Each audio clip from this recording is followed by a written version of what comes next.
Hello दोस्तों, स्वागत है आपका हमारे चैनल पे हमारी डिजिटल लर्निंग पाठशाला में एजुकेशन अड्डा।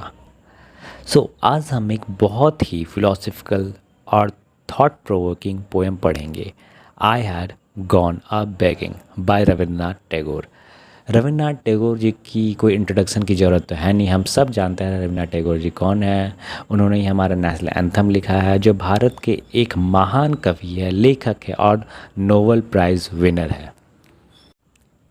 ये जो पोएम है काफ़ी सिंपल है, दिखती सिंपल है, इसके वर्डिंग्स एंड ऑल थोड़ी डिफ़िकल्ट लगेंगे आपको, बट हाँ, इसके अंदर एक गहरा संदेश छिपा हुआ है।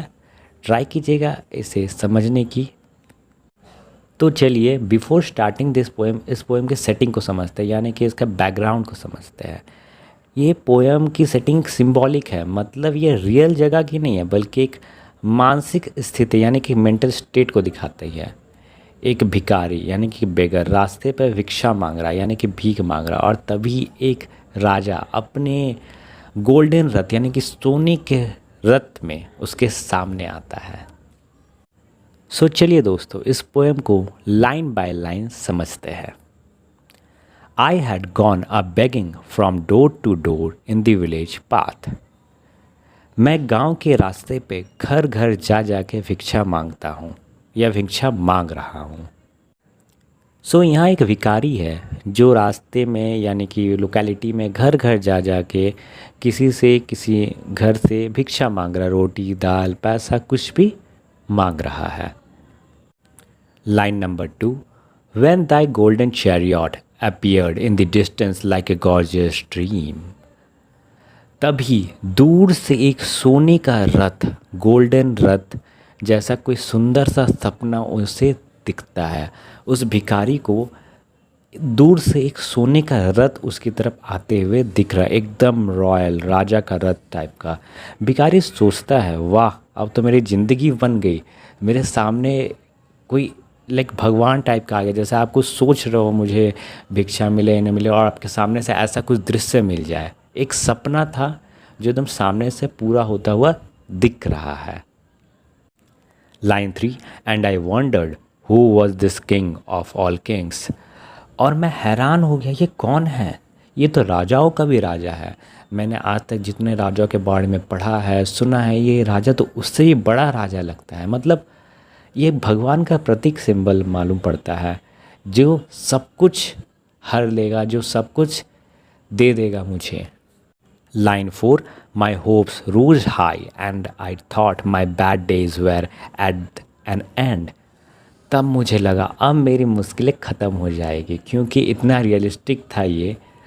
अब हम जब किसी पावरफुल इंसान से मिलते हैं तो हमें उम्मीद लग जाती है ना कि ये हमारी सारी तकलीफ़ें हर लेगा। जैसे कि आप किसी प्रॉब्लम में और उसी टाइम पे आप भगवान को देख लिए तो आपको ऐसा लगता है ना, अब अच्छे दिन आने वाले हैं। तो उसी टाइम से उसे लगा कि भीख मांग रहा था ये इंसान, और उसी टाइम पे एक राजा को देख लिया, और राजा तो डेफिनेटली बड़ा अमाउंट देंगे, जो उसकी तकलीफ़ है सारे कुछ हर लेंगे। तो इसे ऐसा लगा कि अब इसकी सारी मुश्किलें ख़त्म हो जाएगी। Line 5, and I stood waiting for alms to be given unasked and for the wealth scattered on all side in the dust. मैं सोच रहा था कि बिना मांगे ही मुझे धन ही धन मिलेगा, धन की वर्षा होगी, दौलत की तो बारिश होगी, बारिश। जो भिखारी है यहाँ सोच रहा था कि बिना मांगे ही उसे बहुत कुछ मिल जाएगा, बिना हाथ फैलाए उसके ऊपर धन की वर्षा हो जाएगी, चारों तरफ धन बिखर जाएगा डस्ट में, मतलब मिट्टी में सोना के सिक्के गिरे पड़ेंगे, वो उठाएगा एंड ऑल। उसके आज लॉटरी लगने वाली, उसे ऐसा लग रहा था। Line 6, the chariot stopped where I stood. Thy glance fell on me and thou camest down with a smile।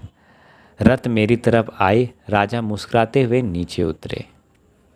उस भिखारी को लग रहा था आज तो मेरी लॉटरी लगने वाली है, राजा जी खुद आए हैं तो आज तो बहुत अच्छा होने वाला है।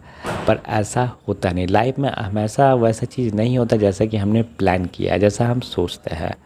और राजा का मुस्कुराना यहाँ एक दया का संकेत दे रहा था कि उन्हें किसी चीज़ की ज़रूरत है, वो यहाँ देने नहीं कुछ मांगने आए हैं। I felt that the luck of my life had come at end. तभी भिखारी को ऐसा लगता है कि उसकी ज़िंदगी की किस्मत चमक गई है, ये उसका मतलब सबसे बेस्ट भीख होने वाला है, यानी कि सबसे बेस्ट दिन आने वाला है या आज होगा कि सब कुछ उसकी जो पीड़ा है ना, ऑल सब कुछ प्रॉब्लम है, सब कुछ ठीक हो जाएगी।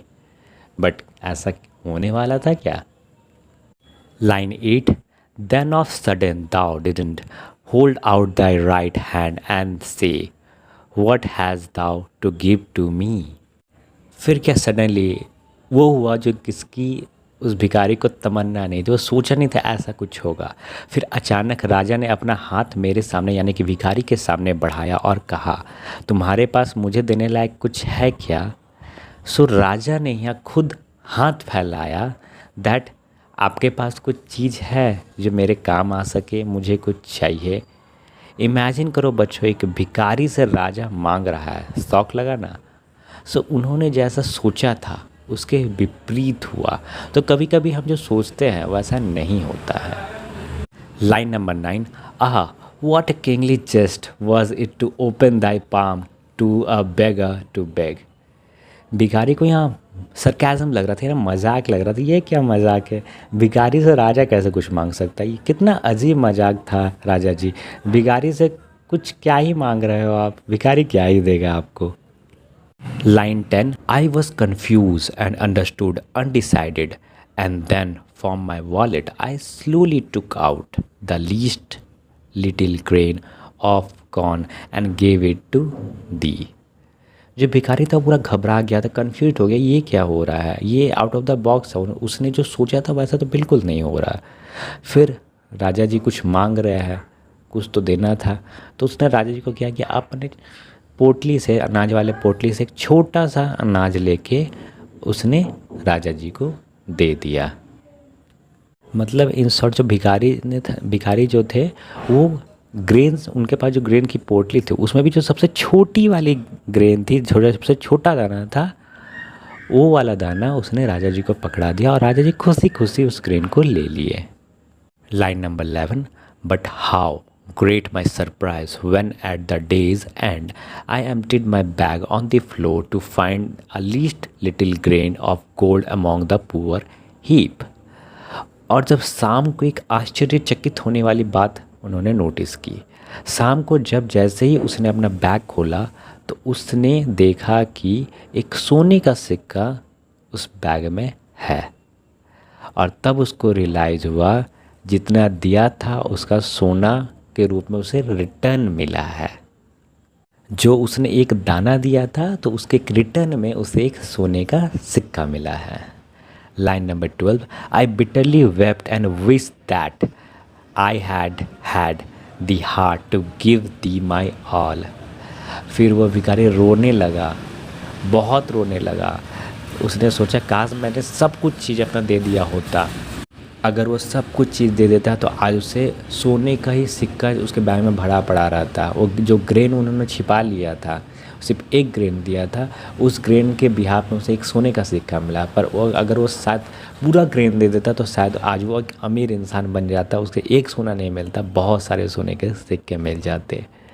तो इससे हमें यही संदेश मिले, जितना ज़्यादा दोगे उतना ज़्यादा पाओगे। इट्स लाइक अ कर्मा, आप जैसा बोओगे वैसा ही पाओगे।